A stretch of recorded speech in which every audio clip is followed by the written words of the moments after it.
Now, in theory, this should work when I press this button. Let's see.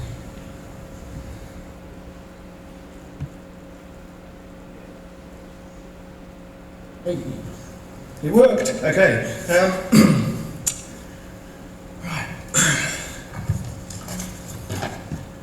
So, in this presentation, I will discuss my experiences at the Australian Synchrotron and at CERN, and show artworks I've created during this time that engage with scientific techniques and explore scientific concepts. Using these examples I'll seek to find a common ground between the disciplines of art and physics and argue that through collaboration we can bridge the seemingly incommensurable gap between these two worlds. So I'm just going to play this video. I might wander a bit and get in and out of phase with this, so you can either listen to me or look at that. That's probably a lot more interesting. As you may have guessed, that's one of the experiments at CERN. That's the ALICE detector. It's got nothing explicitly to do with the Higgs, but it was absolutely amazing when we went in there. It was like being sort of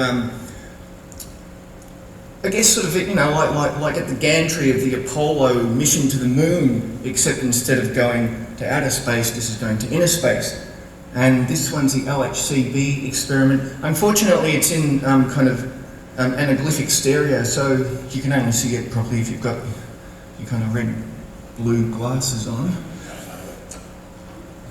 This next piece I'm going to show is courtesy of the ALICE experiment, and it sort of shows in a very kind of, at what first may seem a very clinical, scientific, reductive way, some of the experiments they were doing in there. But of course, it's theoretically accurate, lead-iron collisions, but it's also full of drama, and you know, there's action and the cameras, and you know, there is a lot more than just science going on in there, of course. So this was my response, and hopefully there'll be loud noises. I'll turn it down a bit. Okay, this piece is just a little experiment that I did based on my feelings of being deep down inside the LHCb experiment, which examines symmetry breaking in beauty quarks, magnetic monopoles, antimatter, things like this. This was using photographs and sound. I recorded in space. And it was just, I'm trying to communicate the really bizarre experience I felt in there. When I walked out, I was literally shaking.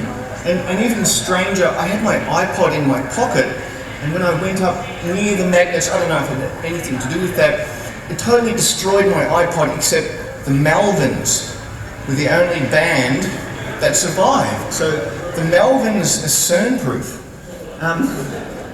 Anyway, that particular thing, I didn't really like that experiment, but I guess it just shows one of many variations where I sort of tweak variables and try to kind of manifest something that, in a wordless kind of way, an idea I'm trying to communicate about, I guess, some sort of more experiential side to CERN.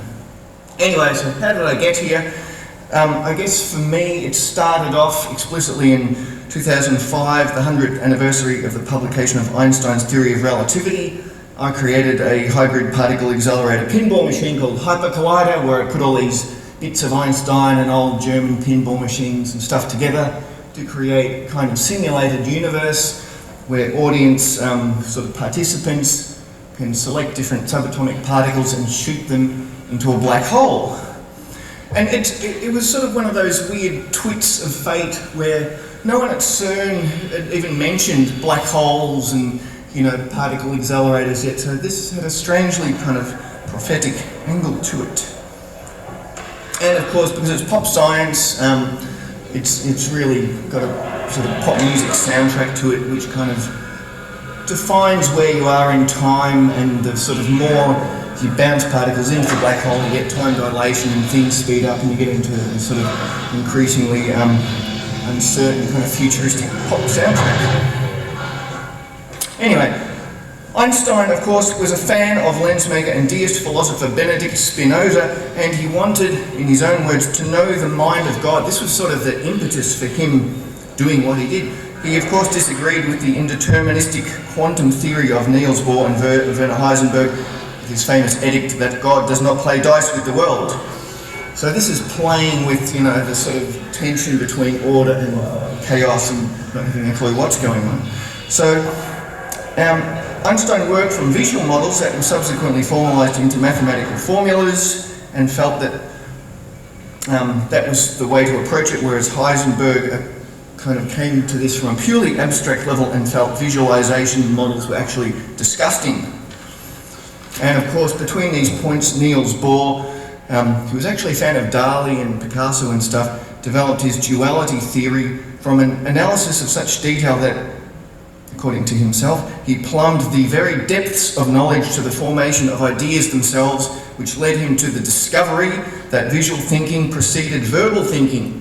From this realisation, Bohr argued that visual thinking was the key to the aesthetic of the symmetry of his theory.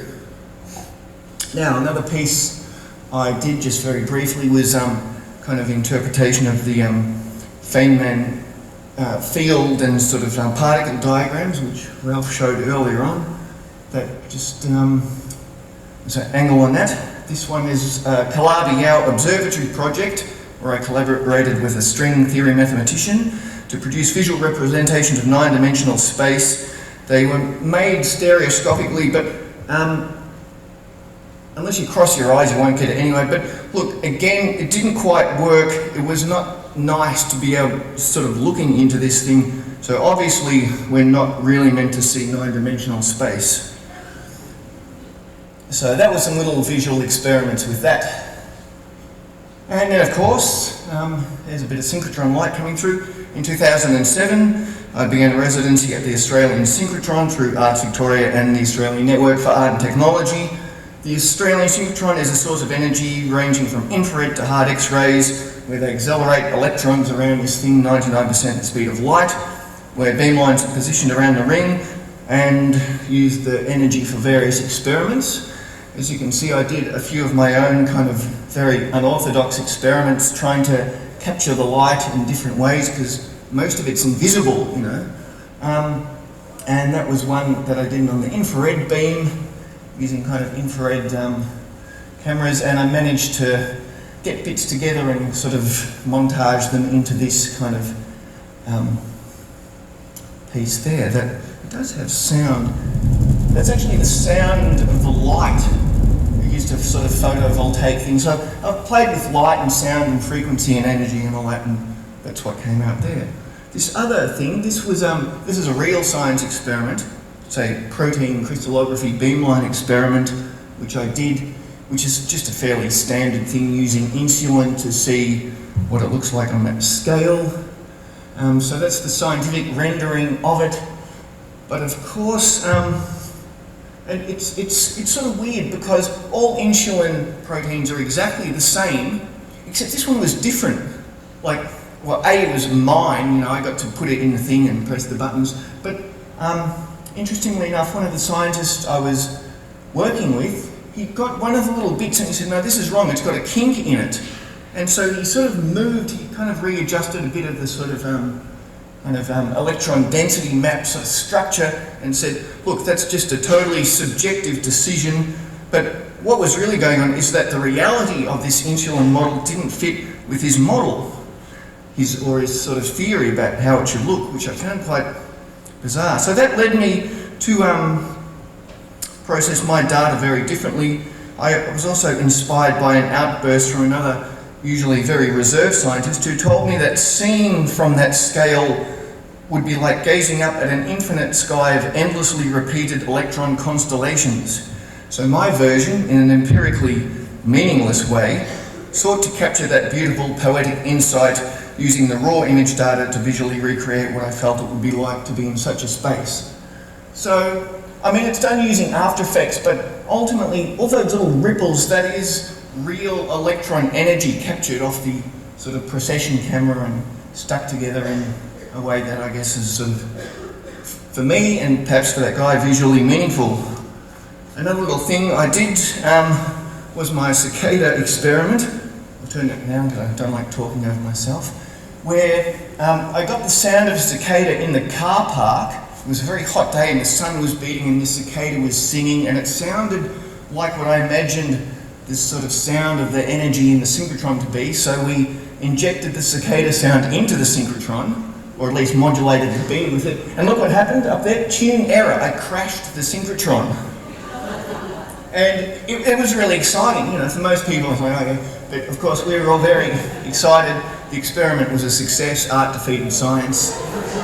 But for a moment, the synchrotron, and maybe this is what I was trying to get with the sort of vaguely poetic side, or symbolic side of it, the synchrotron and the cicada, for a moment they were singing the same tune.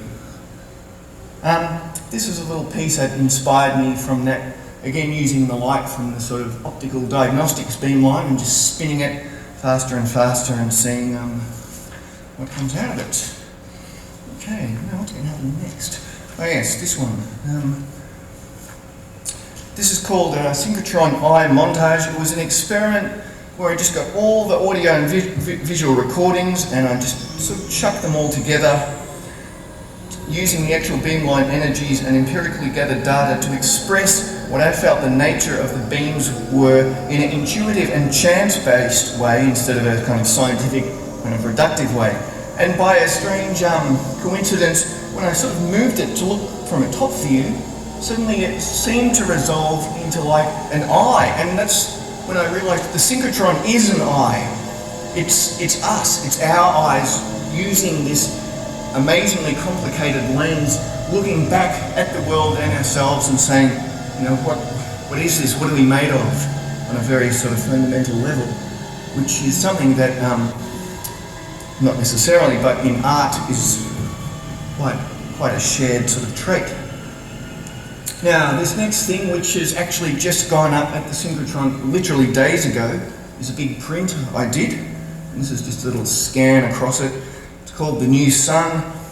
It's a digital compositing of engineering diagrams and, of course, the light captured in my experiments that tries to communicate the overwhelmingly complex and yet finely balanced nature of the synchrotron, and seeks to sort of express the beauty of light and energy and matter and forces, things like that.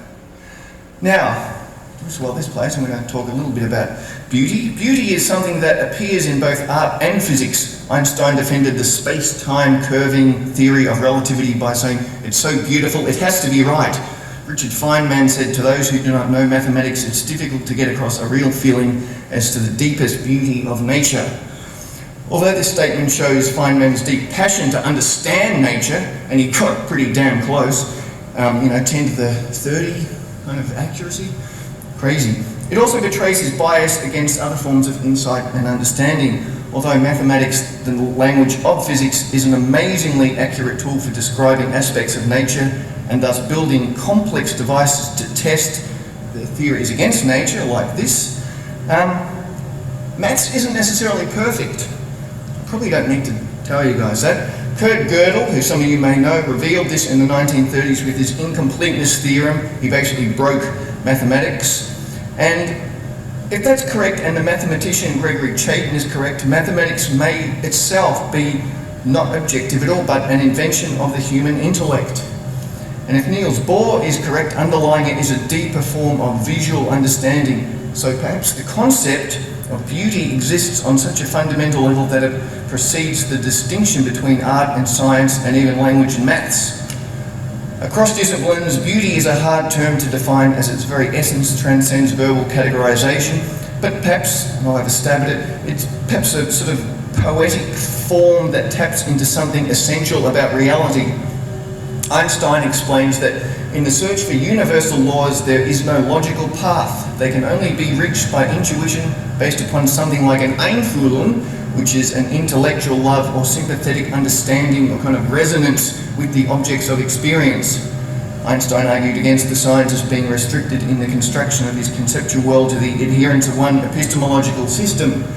Now, Karl Popper, famous scientist and critic of science, questioned the sort of objectiveness in their sort of scientific epistemology, and David Bohm, a colleague of Einstein, championed the importance of mental play in connecting seemingly disparate ideas, and science as being a poetic equating of very different things in which there's a kind of tension or vibration in the mind, a high state of energy. To push this, to push this a little bit further, where have I gone? The physicist cum anarchist philosopher Paul Feyerabend takes this all the way. Feyerabend was an advocate of the opening up of scientific practice to non-scientific methods, summed up by his radical empirical principle, anything goes. So of course these philosophies of science inform my own methodology and sometimes arbitrary kind of starting points. Because when you engage with this, where do you start? You've got to start somewhere. It's so complex that in a reductive way, of course, I sort of go back to basic properties that's shared across art and physics, like light and space. So here we are, it's my final little animated piece. This is called Light Bridge, and it's my subjective interpretation of the heart of the synchrotron. It formally suggests the device, and it's actually made of the synchrotron light, but it does not seek to illustrate or define exact properties of the synchrotron. It is more a sort of a concrete abstraction expressing my perceived feel of the physics. This experiment perhaps communicates a different understanding of what, for many, is ultimately unknowable. Like this, it's on a loop, it just keeps going on, you never really get to the end. So it kind of brings up the term, which is very sort of contemporary of philosopher Habermas, his idea of the Neue Unübersichtlichkeit, which means the state of sort of contemporary total unsurveyability. So analogous to the way scientists experiment with and work, with the fundamentals of matter and energy in a lab, these works experiment with and study the nature of perceived light and its effect upon the viewer. And of course physics, it can be very abstract, and so abstract artworks can sort of make a connection to it on some levels at least. Both are formally reductive, working with fundamental elements and testing their theories about this using, whether it's this or whether it's CERN, as extremely different as they are. There are connections. For example, if we look at this and that, we have controlled environments and conditions, we've got manipulation of variables and formal properties, we've got recording and analysing the effects, comparing the results of experiment against the idea being tested. This description applies to both an art studio and a particle accelerator, to push the kind of analogy. A distinction between, but also an analogical connection across the empiricist and artist worldviews, is that science is highly technical and specialised, deals with objective universal properties, whereas art is personal, can be unique, but can also be universally applicable to all people. And yet both paradigms share formal and abstract properties, even irrationality and indefinable things such as beauty. Experimenting with these properties in cross-disciplinary contexts reveal how these deep connections between the creative and scientific disciplines can propel both into new areas of research and discovery as both the complementary aspects of how we ultimately understand the universe and ourselves. So again, I don't see them being perfectly connected or totally separate. They're complementary aspects. I guess that's it. Good.